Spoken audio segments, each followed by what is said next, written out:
मध्ये शिकत आहात का? तर आजचा व्हिडिओ तुमच्यासाठी, कारण 22 फेब्रुवारीला स्कॉलरशिपचा पेपर येणार आहे. त्यामध्ये विचारले जाणारे प्रश्न कोणत्या पद्धतीचे असू शकतात ते आपण आजच्या व्हिडिओमध्ये बघणार आहे. त्यामुळे व्हिडिओ शेवटपर्यंत बघा. व्हिडिओ आवडला तर व्हिडिओला लाईक, शेअर आणि कमेंट करायला विसरू नका. आणि त्याचप्रमाणे जर चॅनलवर नवीन आणि पहिल्यांदाच असाल तर चॅनलला नक्की सबस्क्राईब करून बेल आयकॉनही दाबा. तर मग चला सुरुवात करूया आजच्या आपल्या सराव प्रश्नपत्रिकेला. पहिला प्रश्न बघतोय, काय सांगितलेलं आहे बघा. तर 23 किलोग्रॅम 500 ग्रॅम अधिक 21 किलोग्रॅम 750 ग्रॅम बरोबर किती असं आपल्याला सांगितलेलं आहे. म्हणजे या ठिकाणी आपल्याला बेरीज करायची आहे. या ठिकाणी काय असणार आहे, किलोग्रॅम असणार आहे आणि इकडे काय असतं आपलं ग्रॅम असतं. ठीक आहे, काय दिलेलं आहे बघा, 23 किलोग्रॅम 500 ग्रॅम दिलेले आहे आणि इकडे देताना आपल्याला 21 किलोग्रॅम 750 ग्रॅम या ठिकाणी दिलेलं आहे. बेरीज करायची आहे. बेरीज करताना या ठिकाणी बघा, हे आले 0, इथं आले 5, 7 आणि 5 12 झाले, 3 आणि 1 4 आणि 2 आणि 2 4. आता डायरेक्ट बेरीज केली असला तरीही चालतं.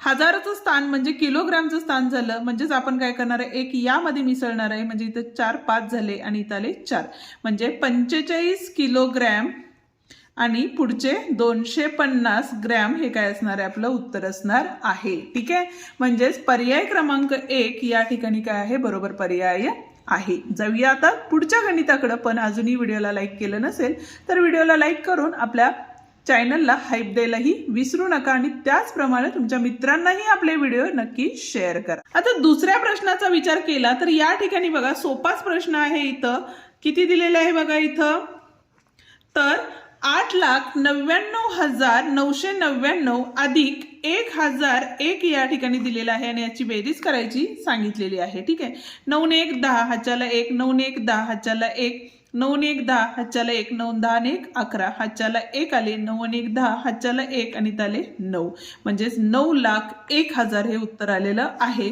म्हणजेच पर्याय क्रमांक 3 या ठिकाणी बरोबर आहे. ठीक आहे, पुढचे प्रश्न जसं पुढे जाल तसं प्रश्न वेगळे वेगळे आहेत, त्यामुळे व्हिडिओ शेवटपर्यंत नक्की बघा. पुढचा प्रश्न काय दिलेला आहे बघा आपल्याला, 3/4 1/4 7/4 5/4 9/4 या अपूर्णांकाची उतरत्या क्रमाने मांडणी केल्यास पहिला अपूर्णांक व मधला अपूर्णांक यांची बेरीज किती असं आपल्याला विचारलेलं आहे. ठीक आहे, आता उतरता छेद समान असल्यामुळे यामध्ये काही जास्त फरक करायची गरज नाही. काय आला बघा, पहिला अपूर्णांक काय असणार आहे आपला 9/4, नंतर त्याच्यापेक्षा छोटा 7/4, नंतर 5/4, नंतर 3/4 आणि नंतर काय असणार आहे 1/4 असणार आहे. ठीक आहे, आता आपल्याला काय सांगितलेलं आहे त्यांनी, तर पहिला अपूर्णांक म्हणजे 9/4 आला व मधला अपूर्णांक म्हणजेच कुठला आला बघा, मधला अपूर्णांक सगळ्यांच्या मध्ये काय येतो 5/4 येतो. यांची बेरीज किती, म्हणजे 9/4 अधिक 5/4. दोघांचा छेद समान असल्यामुळे बाकी काही करायची गरज नाही, कारण छेद काय असणार आहे, एकच लिहिणार आहे आपण. 9 आणि 5 किती झाले, 14 झाले. 14/4 आहे का पर्यायामध्ये, नाही, म्हणून आपण काय करणार आहे, त्याला 2 भाग घालवणार आहे. बे 7 बे 2, म्हणजे 7/2 हा पर्याय या ठिकाणी काय असणार आहे, बरोबर असणार आहे. आता 29वा प्रश्न काय दिलेला आहे बघा या ठिकाणी, तर शेखरने बाजारातून ₹45 प्रति किलोग्रॅम दराने अर्धा किलोग्रॅम टोमॅटो घेतले. ठीक आहे, आता टोमॅटोची जर किंमत काढली फक्त तर या ठिकाणी किती होईल बघा, तर प्रति किलो दराने किती, अर्धा किलोग्रॅम घेतलेले आहेत, म्हणजे 1 किलोला 45. ठीक आहे, तर अर्धा किलो टोमॅटोला किती झालेले बघा या ठिकाणी 45च्या हाफ, म्हणजे बे 2 4 बे 2 4 आणि बे 5 10, म्हणजेच ₹22.50 टोमॅटोला लागलेले आहेत. ठीक आहे, त्याच नंतर पुढे काय सांगितलेलं आहे आपल्याला बघा, तर ₹30 प्रति किलोग्रॅम दराने 1.5 किलोग्रॅम कांदे, 1.5 किलोग्रॅम कांदे म्हणजे 1.5 किलोच्या कांद्याचे किती झाले बघा, हे 30.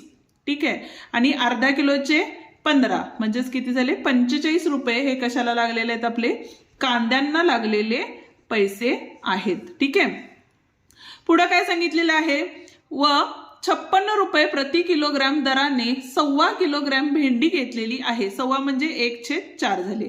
आता 1/4 म्हणजेच इथे हे 56 तर असणारच आहे आणि अधिक पावशर भेंडीला किती लागणार आहेत, तर ह्या 56ला 4 ने भागलं तर किती राहिले बघा, 4 1 4. ठीक आहे, 1 राहिला, 4 चौक 16 झाले, बरोबर. या दोघांची बेरीज केली, 6 4 10 हाच्याला 1, 6 आणि 1 7, म्हणजेच किती झाले आपल्याला भेंडीला किती पैसे लागलेले आहेत या ठिकाणी, तर ₹70 लागलेले आहेत. आता एकूण रुपये किती झाले हे काढायचं असेल तर या सगळ्यांची काय करायला लागेल, बेरीज करावी लागेल आपल्याला. बेरीज केली, इथं आले 0, इथं आले 5, 0 दिला, 5 आणि 2 7 झाले, 7 आणि 4 11, 12 13 म्हणजे 137 रुपये 50 पैसे एवढा खर्च येणार आहे. म्हणजेच पर्याय क्रमांक 4 या ठिकाणी काय आहे, बरोबर आहे. पुढचा प्रश्न काय सांगितलेला बघा आपल्याला, शाळेला सोमवार दिनांक 2 मे 2022 पासून 32 दिवसांची सुट्टी लागली तर सुट्टीनंतर शाळा कोणत्या वारी सुरू होईल. आता 2 मे पासून काय झालं बघा, 2022ला पुढच्या 32 दिवसांच्या सुट्ट्या दिलेल्या आहेत. ठीक आहे, तर आता या ठिकाणी जर वाराचं काढलं तर या दिवशी कुठला वार होता आपला, तर सोमवार होता. त्याच पद्धतीनं 30 मेला सुद्धा काय असणार आहे या ठिकाणी, तर सोमवार असणार आहे. ठीक आहे, पण सोमवार तर असेल, पण 30 तारखेपासून 2 तारखेपर्यंतचे दिवस काढले तर या ठिकाणी किती होतात आपले, 28 दिवस होतात. म्हणजेच पुढचे अजून किती दिवस लागणार आहेत आपल्याला, तर 4 दिवस लागणार आहेत. म्हणजे 31, 1, 2 आणि 3 तारखेला शाळा चालू होणार आहे. म्हणजेच 3 तारखेला कुठला वार येणार आहे बघा, मंगळवार, बुधवार, गुरुवार आणि शुक्रवार येणार आहे. म्हणजेच याचं जे उत्तर असणार आहे ते काय असणार आहे, शुक्रवार असणार आहे. म्हणजेच पर्याय क्रमांक 3 या ठिकाणी काय असणार आहे, बरोबर असणार आहे. पुढचा प्रश्न काय दिलेला आहे बघा, तर राहुलने 58,500 रुपयांना घेतलेली मोटरसायकल, घेतलेली म्हणजेच काय झाली आपली, तर खरेदी किंमत झालेली आहे. किती आहे, 58,500 रुपये. 64,250 रुपयांना विकली, म्हणजे ही काय झाली आपली विक्री किंमत झाली. किती आहे, 64,250. तर त्याला या व्यवहारात किती रुपये नफा अथवा तोटा झाला. तर आता बघा, विक्री किंमत ज्या वेळेला जास्त असेल त्यावेळेला काय होतो, आपला नफा होतो. म्हणजेच आपल्याला काय करायचंय, विक्री किंमत वजा काय करतो आपण, तर खरेदी किंमत या ठिकाणी करतो. वजाबाकी केली, इथं आले 0, 5तनं 0 गेले, 5 आले, 12तनं 5 गेले, किती राहिले बघा, 7 आले, हातच्याला 1 परत दिला, 14तनं 9 गेले, किती राहतात तर 5 राहिले या ठिकाणी. हातच्या नाही आपला, हातच्या घ्यायला लागणार आहे आपल्याला, त्यामुळे इथला हातच्या परत दिला म्हणजे इथं आले 0. म्हणजे 5,750 रुपये त्यांना काय झालेला आहे, तर नफा झालेला आहे. म्हणजेच 5,750 नफा, म्हणजे पर्याय क्रमांक 2 या ठिकाणी काय असणार आहे, बरोबर असणार आहे. पुढचा प्रश्न काय सांगितले बघा, इष्टिका चितीला अनुक्रमे किती पृष्ठे व कडे असतात. ठीक आहे, तर इष्टिका चिती म्हणजेच काय आपला, तर कंपासचा आकार. तर त्याला किती पृष्ठे असतात बघा, तर 6 पृष्ठे आणि 12 कडे असतात. म्हणजे पहिलाच पर्याय या ठिकाणी बरोबर आहे. ठीक आहे, जाऊया आता पुढच्या आकृतीकडं. पण त्याआधी अजूनही जर व्हिडिओला लाईक केलं नसेल तर व्हिडिओला लाईक करा, तुमच्या मित्रांना व्हिडिओ शेअर करा आणि हाईप द्यायला विसरू नका. आणि चॅनलला सुद्धा सबस्क्राईब करून बेल आयकॉन दाबा. बघूयात पुढचा प्रश्न. सोबतच्या आकृतीत किती त्रिकोण तयार झाले आहेत असं आपल्याला विचारलेलं आहे. ठीक आहे, आता पहिली जर आकृती या ठिकाणी विचार केला, या आकृतीचा आपण विचार करूया. ठीक आहे, तर इथं किती झालेले आहेत बघा, 1, 2. इथंच बघा 1, 2 आणि 3 त्रिकोण तयार झालेले आहेत. त्याच पद्धतीनं जर दुसरी आकृती बघितली तर या ठिकाणी हा इथं याच्यामुळे किती त्रिकोण झाले बघा, 1, 2 त्रिकोण तयार झालेले आहेत. म्हणजे अधिक 2 झाले. आणि तीच आकृती या ठिकाणी जर आपण जॉईन केली तर इथं बघा, हा एक त्रिकोण झालेला आहे आणि हा एक त्रिकोण झालेला आहे. म्हणजे परत 2 त्रिकोण झालेले आहेत. आणि तिसरा त्रिकोण हा आणि इथला मोठा, म्हणजे परत अधिक 2 झालेले आहेत. एकूण किती त्रिकोण झाले बघा, 2, 4, 6, 7, 3 किती झाले, तर 9 त्रिकोण या ठिकाणी तयार झालेले आहेत. म्हणजेच पहिला पर्याय या ठिकाणी बरोबर आहे. आता पुढचा प्रश्न बघा काय सांगितलेला आहे, दर साल दर शेकडा 8 दराने 3,500 रुपयांचे 2 वर्षाचे सरळ व्याज किती असं विचारलेलं आहे. ठीक आहे, आता दर साल दर शेकडा, सरळ व्याज बरोबर काय असतं आपलं, तर काय बघा, मुद्दल किती आहे 3,500 गुणिले दर किती आहे 8 गुणिले 2 वर्षाचे म्हणजे मुदत आणि भागिले काय असतं 100. हे आपलं सूत्र आहे.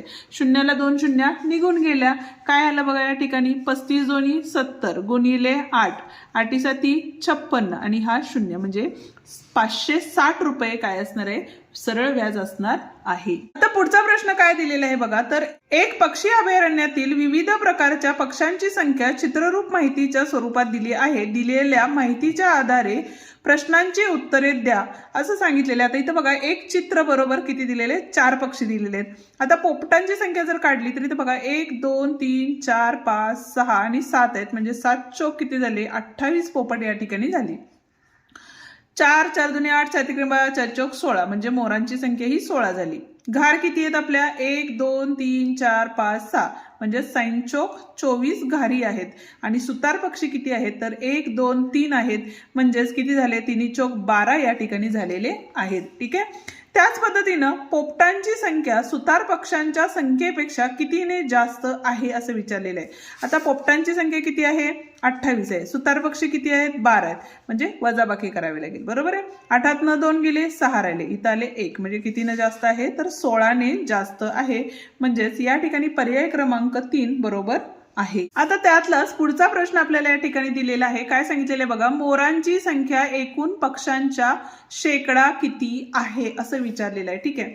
अशा वेळेला काय करायला लागतं आपल्याला, सगळ्या पक्ष्यांची जी बेरीज आहे ती करावी लागते. म्हणजेच बेरीज केली तर इथं बघा 2 आणि 4 6, 6 6 12, 12 आणि 8 किती झाले 20 म्हणजे 2 आले. 3 4 5 6 7 8 म्हणजे एकूण पक्षी किती झाले 80 झाले. ठीक आहे. त्यातली मोरांची संख्या किती होती आपली 16 होती आणि टक्केमध्ये विचारलेलं आहे म्हणजे गुणिले काय करणार आहे आपण 100 करणार आहे. तर बघा 0 ला 0 गेली, 8 एके 8, 8 दुनी 16 म्हणजेच 10 दोन्ही 20% हे काय असणार आहेत या ठिकाणी मोर असणार आहेत. म्हणजेच पर्याय क्रमांक 2 या ठिकाणी काय आहे बरोबर आहे. राहिलेले प्रश्न हे आपण उद्याच्या भागात बघणार आहे. त्यामुळं अजूनही चॅनलला सबस्क्राईब केलं नसेल तर चॅनलला सबस्क्राईब करून बेल आयकॉन दाबा, जेणेकरून आपल्या नवनवीन व्हिडिओची नोटिफिकेशन तुम्हाला लवकरात लवकर मिळून जाईल. धन्यवाद.